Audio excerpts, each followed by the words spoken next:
Bienvenue à toutes et à tous sur ma chaîne YouTube. Alors aujourd'hui, à nouveau, une histoire, une anecdote. Vous êtes nombreux et nombreuses à me demander des anecdotes, des histoires, pour peut-être aussi conforter un petit peu le fait que vous viendrez peut-être un jour nous voir. Alors aujourd'hui, je vais vous parler d'une dame qui m'a consultée il n'y a pas très longtemps. Alors par contre, je rassure tout le monde, comme vous pouvez le voir sur les anciennes vidéos, c'est vrai que souvent je raconte des histoires tout au moins ou des anecdotes que j'ai vécues il y a plus de 10 ans, 15 ans, voire même 20 ans. Il s'avère que là, j'ai demandé à la cliente. Donc la cliente est au courant, bien évidemment, vous ne saurez pas son nom, vous ne saurez pas certains détails. Mais en tout cas, la cliente va se reconnaître d'ailleurs aussi, et très, très honorée d'ailleurs quand je lui pose la question, parce que je pense que c'est une histoire qui peut intéresser certains d'entre vous.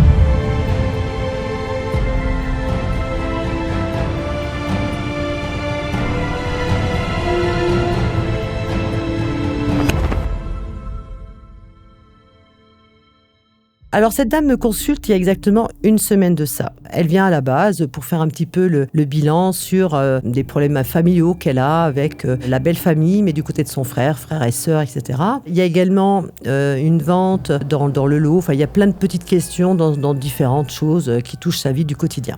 Et à un moment donné, c'était vers la fin d'ailleurs de la consultation, je vous cache pas, elle me dit, écoutez, est-ce qu'il vous est possible d'avoir des messages de ma belle-mère ? Alors je dis, écoutez, oui, bien sûr, si votre belle-maman veut venir vers nous, profiter de ce qu'on appelle le canal ouvert pour pouvoir venir transmettre un message ou expliquer quelque chose, bien sûr. Par contre, vous me dites ça à la fin de la consultation, c'est peut-être un peu gênant parce que souvent, et en effet je le dis souvent, quand vous avez l'envie éventuellement d'avoir un contact défunt, je le rappelle bien évidemment, c'est pas automatique, c'est eux qui décident de venir, mais c'est de le faire en début de consultation.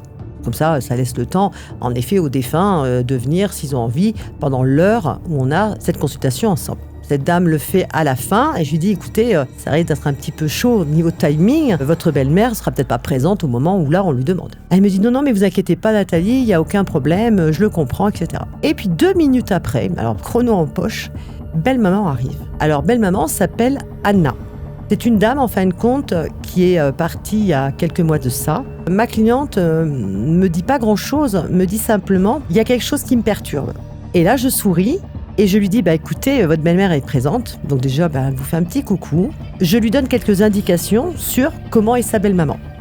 Des petits détails de sa vie, etc. Je lui explique également comment je la vois un petit peu dans certains détails physiques.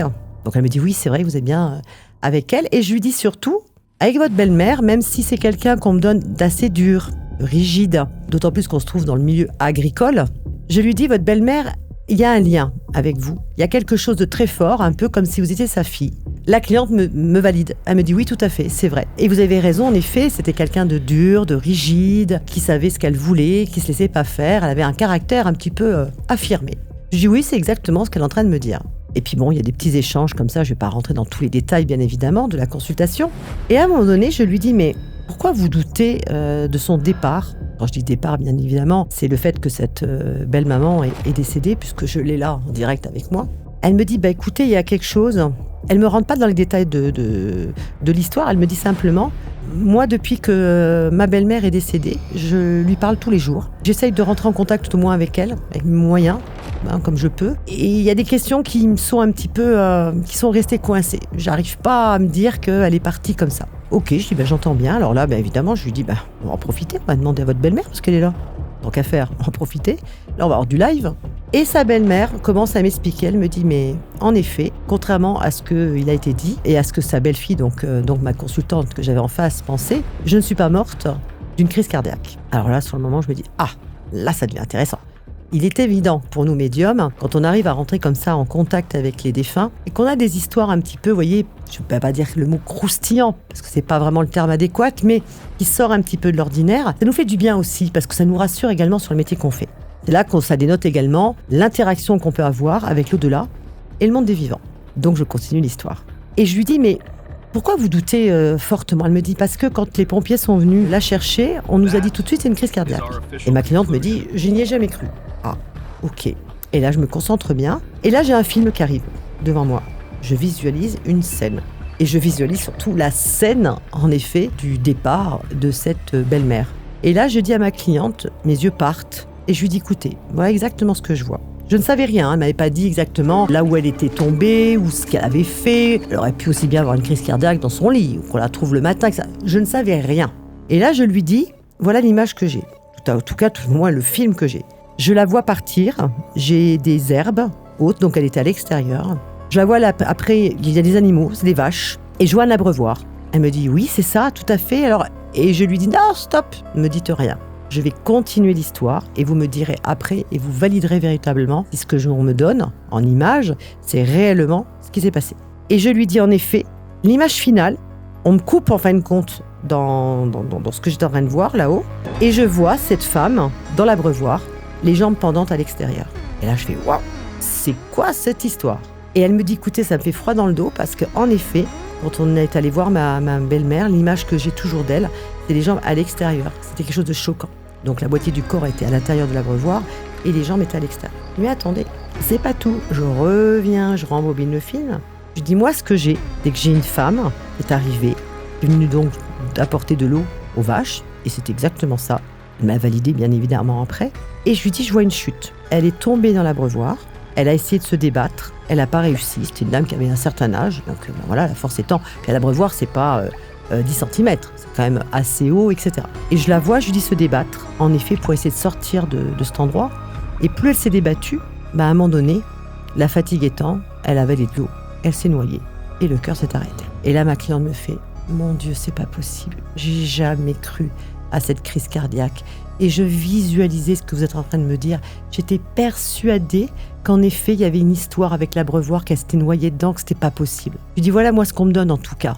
Et comme Anna était là, je dis, attendez, on va lui poser la question. Et Anna rigole. J'entends des rires, elle me dire, enfin, on va savoir comment je suis morte. Et là, je souris, je lui dis, oui, alors est-ce que vous validez? Et là, elle dit à sa belle-fille, c'est exactement ce que Nathalie a dit. Et là, on me transmet une autre information. C'est-à-dire que Anna me dit, il y a un petit plus à rajouter dans votre film, Nathalie. Je dis, ah tiens, c'est marrant, c'est quoi cette histoire? Et là, elle me dit, oui, parce qu'en fait, je suis pas tombée comme ça au préalable, c'est-à-dire dans sa vie de tous les jours, depuis déjà quelques années. Elle avait pour tendance à faire des vertiges. Elle était avec un traitement d'ailleurs pour les vertiges qu'elle avait. Et je précise à sa belle-fille, je dis, votre belle-mère me dit que apparemment, elle était assujettie à faire beaucoup de vertiges dans les jours précédant son décès. Elle me dit oui, d'ailleurs le médecin lui avait donné un traitement. Et de là, le film se remet en boucle. Je dis ah, mais je comprends mieux cette chute. Et Anna me valide, elle me dit oui, ça y est, vous avez compris Nathalie. Je ne suis pas tombée comme ça par hasard, je n'ai pas chuté par hasard, je n'ai pas glissé. J'ai fait un vertige, je suis tombée dans l'abreuvoir. Et vous l'avez très bien vu, je me suis débattue, malheureusement, la fatigue, l'âge certainement, elle me dit en plus, avec mon âge, j'ai pas réussi à me relever en temps. Et je me suis en effet noyée, et le cœur, bien évidemment, s'est arrêté. Ce qui s'est passé après, c'est que les pompiers sont arrivés, bien évidemment. Une femme de plus de 85 ans, on met dans un abreuvoir, le cœur s'est arrêté, eux, ils mettent, crise cardiaque. On va pas chercher plus loin. Ce qui est tout à fait logique, La majorité des cas, c'est ce que tout le monde aurait pu dire. Et moi, j'ai eu la possibilité, la capacité de pouvoir remonter. Je le dis souvent, vous savez, cette petite pelote de laine qu'on va tirer pour justement expliquer le déroulement, ou dérouler aussi d'une certaine histoire, etc. C'est exactement ce qui s'est passé ce jour-là. C'était intense parce qu'en plus, j'arrivais à voir le film avant même que Belle Maman soit là, mais j'arrivais pas vraiment à savoir comment, quand, dans quelle mesure. Vous voyez, c'est des fois des choses parce qu'on nous transmet des messages pas toujours très clairs. Là, j'ai eu la chance, et à la dernière minute de la consultation, d'avoir Belle Maman qui est arrivée. La dame qui était en face de moi, imaginez, elle était en mode stress, elle avait toujours eu ce doute depuis déjà quelques mois, et là, elle m'a dit, vous venez d'illuminer ma journée. Vous m'avez enlevé d'un poids, parce que pour moi, je préfère savoir la vérité. Il y avait quelque chose qui me disait que elle n'a pas pu faire une crise cardiaque comme ça. Il y a quelque chose qui me disait qu'il y avait eu autre chose. Elle me dit, là, enfin, ça y est, je sais, je vais pouvoir enfin passer à autre chose. Et elle me dit, est-ce que je peux lui transmettre un message à ma belle-mère? J'ai dit, bien sûr, elle vous entend, c'est même pas besoin de passer par moi, elle est là, elle est encore avec nous, profitez-en. Et elle lui a fait bien sûr un témoignage d'amour, puisque c'était deux personnes qui étaient, on va dire, dans une forme de dureté, une forme peut-être même de forte incompréhension. Et à un moment donné, sa belle-mère lui dit, j'avais des œillères, je m'en excuse, je te demande pardon. Et là, ma cliente me regarde à nouveau, elle me dit, mais qu'est-ce qui se passe? Je dis, elle est en train de vous transmettre des messages. Je dis, attendez, je vous transmets ce qu'elle me dit, parce qu'elle me parle encore. Dans ces moments-là aussi, ce que je fais, c'est que je marque, parce que des fois, il faut savoir que les défunts nous parlent très vite. Il y a un débit très, très important, enfin pour certains, pas pour tous, et heureusement. Donc du coup, j'ai toujours un bloc et je marque au fur et à mesure qu'elle me transmettait les messages. Et après, je retranscris à la personne. Et à ce moment-là, je lui ai dit, écoutez, elle voulait vous demander pardon. Elle sait qu'elle a été très dure avec vous. Et il y a une chose par contre dont elle n'est pas du tout contente, c'est par rapport aux transmissions de biens qui a été fait avec votre beau-frère, entre autres, et votre belle-sœur. Elle vient de se rendre compte, maintenant, de là où elle est. Ils ont fait des erreurs avec son mari. Alors son mari qui était déjà défunt depuis très longtemps. Elle s'en excuse parce qu'elle voit qu'en fin de compte, elle n'avait pas vu ses enfants sous cet angle-là. Et elle est fortement déçue de leur comportement. Par contre, elle vous demande pardon parce que justement, elle voit que vous êtes en peine maintenant. Parce qu'il y avait, bon, je ne vais pas rentrer dans les détails, mais il y avait une histoire de terrain, de maison, d'usufruit, enfin, vous voyez, ce style d'histoire qui peut arriver, dans beaucoup de familles d'ailleurs. Et c'est là véritablement qu'on voit si la famille, elle tient le coup ou pas. Voilà, tout simplement. Et dès qu'il y a une question d'argent, malheureusement, comme on dit toujours, quand il n'y a pas de foin au râtelier, les chevaux se battent. Et bien là, c'est un peu la même situation. Et du coup, sa belle-mère se profitait de ce canal ouvert, et c'est ce qu'elle est en train de me dire. Je profite d'être là avec vous pour lui transmettre ce message. Et dites-lui surtout que je l'aime. Donc c'était vraiment un beau cadeau aussi que j'ai pu lui transmettre. Et surtout qu'elle lui a dit à la fin, sache que je te protège, toi et ton mari qui est donc le fils d'Anna, évidemment. Encore une petite histoire qui m'est arrivée il n'y a pas très longtemps. Alors je le rappelle quand même pour ceux qui n'ont peut-être pas écouté le début de cette vidéo. Cette cliente m'a donné l'autorisation de raconter cette histoire, parce que je lui ai posé la question. Je ne raconterai jamais d'histoire sans l'aval de mes clients, surtout quand c'est des histoires que je viens de vivre il n'y a pas très longtemps. Sachez que des histoires comme ça, un peu similaires, on en vit toutes les semaines. Tous les jours, on a des histoires qui nous prennent également le cœur, parce que on n'est pas des machines, on est des êtres humains. On a aussi notre côté émotionnel. Et ça a été un moment intense pour moi. Je vous avoue que cette consultation, même si au demeurant, ça partait sur des choses un peu plus futiles, plus légers, on va dire. Et les 10 dernières minutes ont été très intenses. Voilà. J'ai fini cette vidéo pour aujourd'hui, j'espère que ça vous a plu, j'espère que je vous reverrai très bientôt, à très vite. N'oubliez pas de vous abonner sur la chaîne YouTube, partagez, likez, faites ce que vous avez à faire en fait. Je vous dis à bientôt, prenez soin de vous.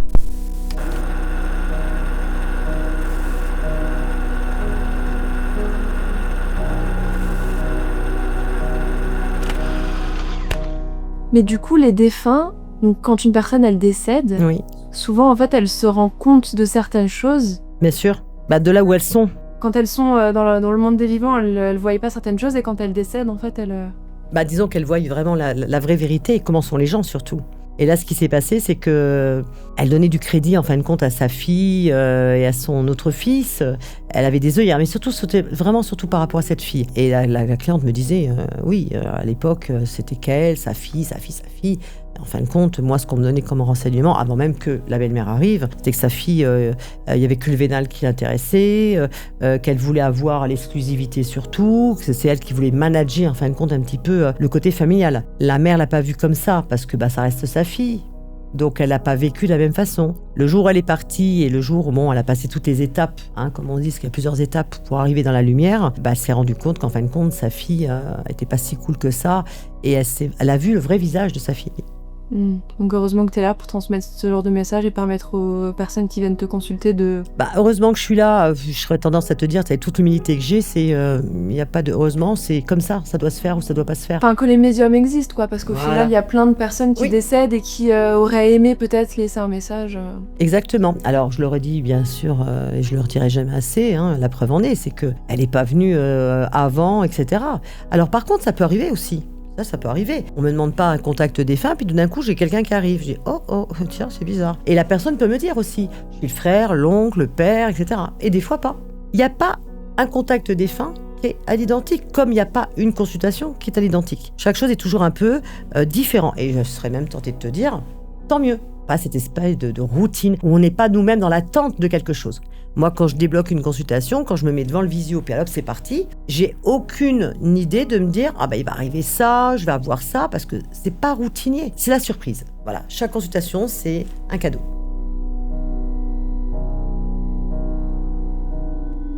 Dans quelques secondes, une nouvelle vidéo va s'afficher. N'hésitez pas à la regarder, bien évidemment, si vous avez aussi aimé celle-là.